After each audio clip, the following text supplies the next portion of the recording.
Topik yang ke-35, Kitabul Adhahi. Subtopik yang ke-7. Qala al-musannif rahimahullahu Imamul Muslim, Imamu Muslim, babu nahyin man dakhala alaihi ashru dzil hijjah wa huwa yuridu at-tadhiyah an ya'khudha min sya'rihi wa aw adharihi syai'an. Subtopik bab yang menerangkan tentang larangan, sunnah hukumnya. Bukan sifatnya haram, tapi sunnah. Larangannya sifatnya sunnah. Siapapun muslim beriman yang sudah memasuki 10 Dzulhijjah antara 1 sampai tanggal 10, wa huwa yuridu tadhiyah, sedangkan orang itu ingin berkurban, ya, menyembelih hewan. Dilarang an ya'khudha min sya'rihi aw adfarihi syai'a, untuk mencukur atau memotong semua rambut yang melekat pada tubuhnya atau kuku yang melekat di jemarinya. Ya ulang ya. Ada larangan dari Nabi SAW yang sifatnya sunnah bagi setiap yang akan berkurban, yang sudah siap hewannya. Jadi bukan hewan belum siap gitu kan. Hewan udah siap, udah kita beli, udah di atas namakan. Bismillah udah siap tuh ya. Maka sejak itu terjadi bisa tanggal 1, tanggal 2, tanggal 5, tanggal 7 bisa terjadi. Maka sejak itu terjadi akadnya, maka bab ini berbicara jangan dulu sampai nanti hewan kurbannya disembelih, jangan dulu potong kuku yang melekat di semua jemarinya, baik tangan ataupun kaki, dan rambut yang melekat di tubuhnya dari ujung kepala sampai ujung kakinya. Jelas? Sekarang kita bacakan hadisnya. Ya. Pelan-pelan. Ada tafsirnya di kalangan ibu? Oh, tidak ada yang menafsirkan ya? Kalau gitu saya yang tafsirkan ya. Diam sebentar. Saya dengar tadi ada yang mau tafsirkan di belakang. Bismillahirrahmanirrahim. Qala wa haddatsana Ibnu Abi Umar al-Makki, haddatsana Sufyan an Abdurrahman Ibnu Humaid Ibnu Abdurrahman Ibnu Auf, sami'a Sa'id bin al-Musayyib. Ini rawinya sampai ke Sa'id bin Musayyib radhiyallahu taala anhu yuhadditsu an Ummi Salamah. Hadisnya dari Ummu Salamah radhiyallahu taala anha. Annan nabiyya sallallahu alaihi wasallam, bahwa Nabi sallallahu alaihi wasallam pernah bersabda, qala idza dakhalatil ashru, jika sudah masuk ke awal Dzulhijjah, 10 hari pertama Dzulhijjah, wa arada ahadukum an yudhhiya, dan ada di antara kalian yang menginginkan untuk berkurban, menyembelih hewan kurban, fala yamassa min sya'rihi wa basharihi syai'a, maka janganlah menyentuh, yang dimaksudkan jangan memotong atau mencukur rambut yang melekat di semua tubuhnya, bukan bulu ya, rambut ya.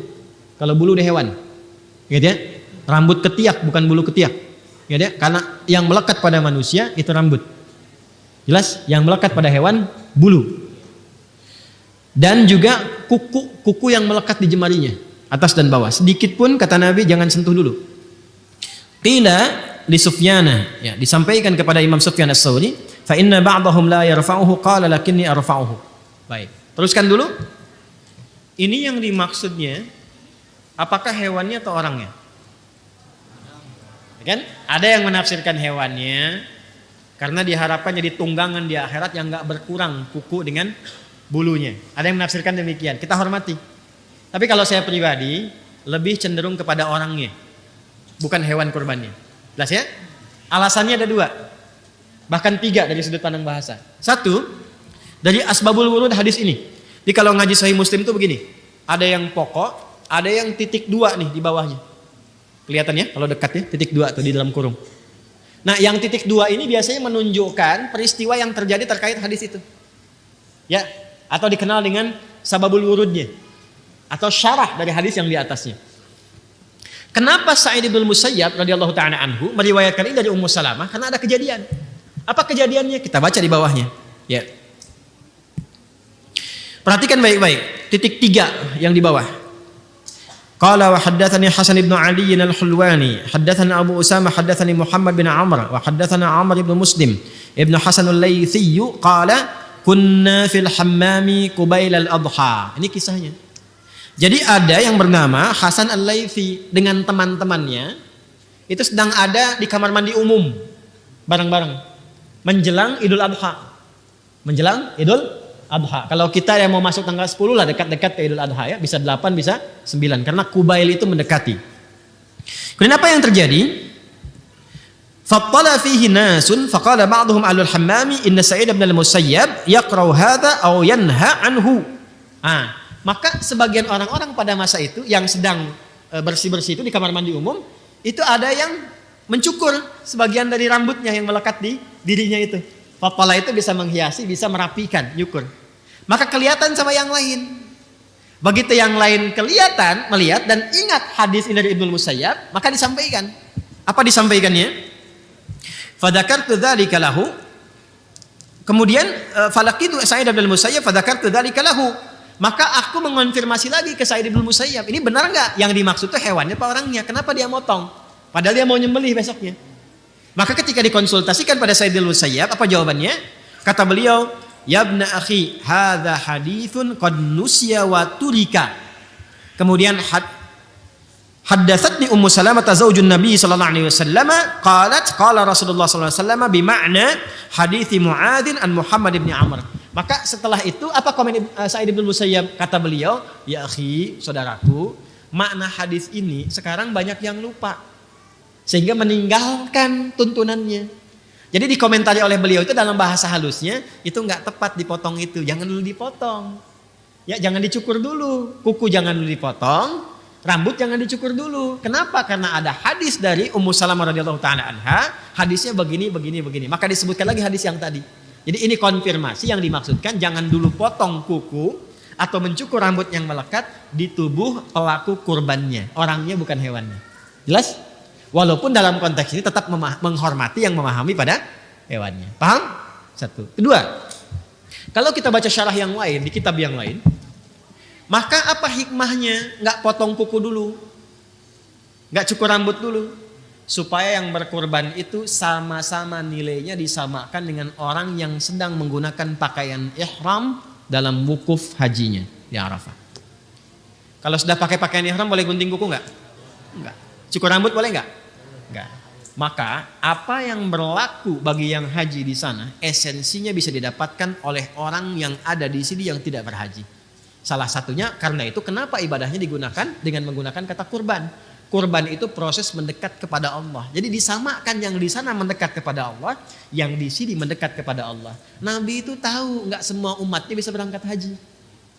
Karena itu diberi kesempatan. Kalaupun nggak sempat untuk haji, maka lakukan amalan yang esensinya bisa mendapati yang sama didapati oleh orang yang wukuf di sana. Kalau di sana pakai pakaian ihram, di sini kurban. Ya kan, sama-sama kurban, sembelih. Berlaku hukumnya, di sana nggak boleh potong kuku, sini jangan potong kuku dulu. Di sana jangan potong rambut, sini jangan potong rambut dulu. Jelas sampai sini? Maka diharapkan baik yang kurban di sini atau kurban di sana dalam bentuk wukuf sama-sama membangun kedekatan kepada Allah Subhanahu wa taala. Jelas? Sekarang Ustadz, saya haji belum bisa melakukan. Bayar sudah, visa nggak keluar misalnya. Atau belum bayar, visa juga keluar. Ya mungkin itu memang pasti gitu ya. Belum bisa berangkat intinya. Tapi kurban pun belum punya kemampuan. Maka apa yang terjadi? Amalan ketiga. Kata Nabi, tunaikan puasa. Siyamu yaumi arafata.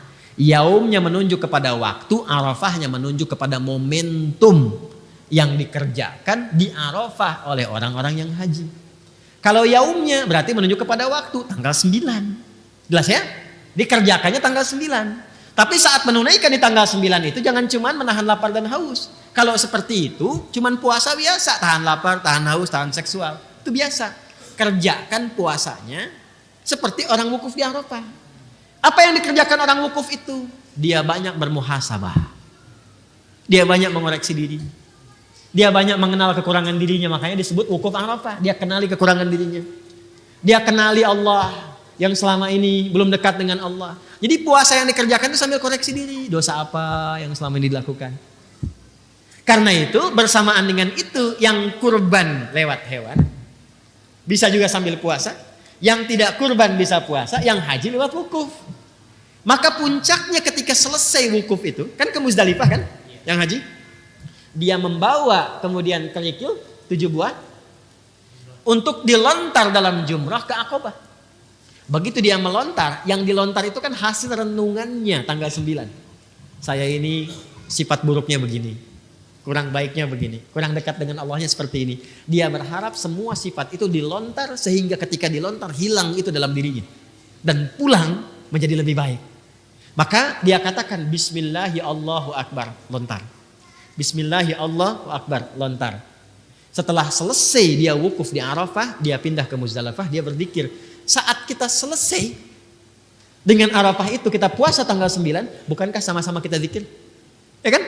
Maghrib ya kita zikir Allahu Akbar, Allahu Akbar, Allahu Akbar. Tanggal 10 di sana melontar, tanggal 10 di sini menyembelih. Dan bacaannya sama, di sana Bismillahi Allahu Akbar, di sini Bismillahi Allahu Akbar.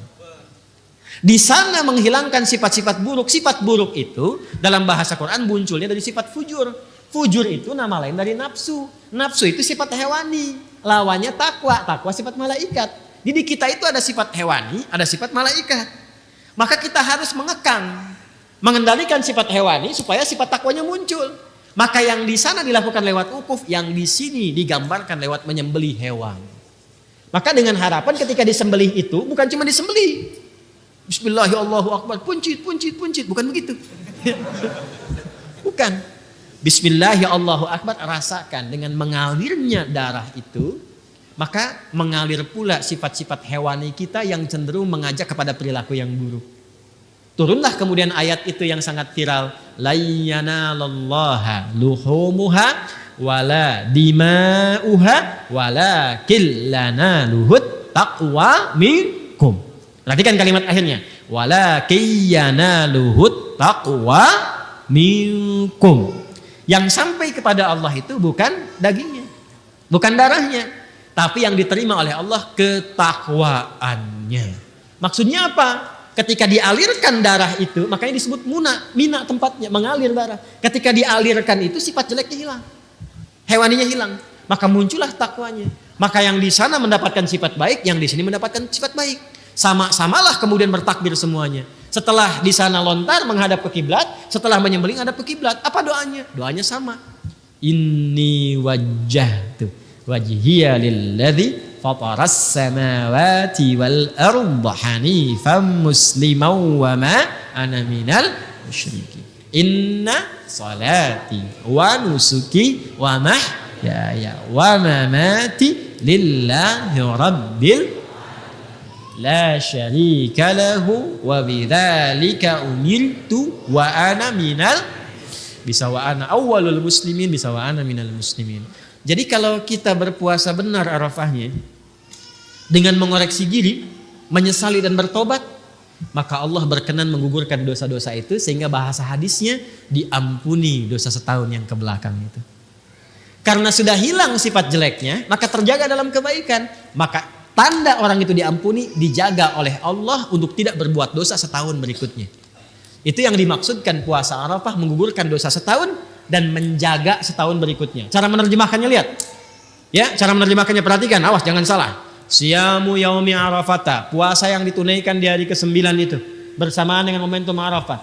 Tukaffiru sanatal madiyah wal baqiyah, menggugurkan dosa setahun berlangsung ke belakang, berlalu ke belakang, dan menjaga tidak berbuat dosa setahun yang akan datang. Jangan mengartikan sama, mengampuni dosa setahun yang lalu dan setahun yang akan datang. Enak betul. Besoknya ada yang nyolong kan sendal. Kenapa nyolong? Jaminan udah puasa Arafah. Paham ya? Jelas sampai sini? Maka silahkan kalau mau nanti yang puasa tunaikan tanggal 9. Cara puasanya banyak muhasabah, banyak introspeksi, banyak merenung, banyak istighfar, banyak bertakbir, bertahlil, bertahmid. Kalau yang mau kurban disiapkan dari sekarang. Yang sudah siap sebelumnya tahan, jangan potong kuku dan rambut dulu. Taqarrub kepada Allah, itu yang dimaksud kurban itu taqarrub. Dekati Allah, zikir, tahlil, tahmid, banyakin ibadah. Mudah-mudahan dengan itu insya Allah nanti bersamaan dengan saat disembelih harus tahu ya. Walaupun dititipkan tahu, yang program kami yang tebar itu nanti besok malam kita akan zoom tuh dengan teman-teman yang kemarin dititipkan itu. Saya akan tunjukkan, saya akan bimbing. Hewan Anda ada di sini. Udah dikasih laporan semua. Alhamdulillah ada yang selama hidupnya baru menerima hewan ini untuk bisa makan daging itu seumur-umur. Ya, jadi ketika sampai ke situ, masyarakat di desanya di bawah lembah dekat gunung. Alhamdulillah Ustaz, ini baru seumur-umur dapat hewan kurban untuk ini. Alhamdulillah. Nanti kita akan tunjukkan kurbannya Bapak Ibu di wilayah ini, di wilayah ini. Nanti disembelih kapan, kita tunjukkan fikihnya, lakukan ini, doanya ini, kemudian evaluasinya seperti ini. Insya Allah yang ikut itu besok malam saya Zoom, yang lain bisa menyimak supaya bisa ambil manfaatnya juga insya Allah ya.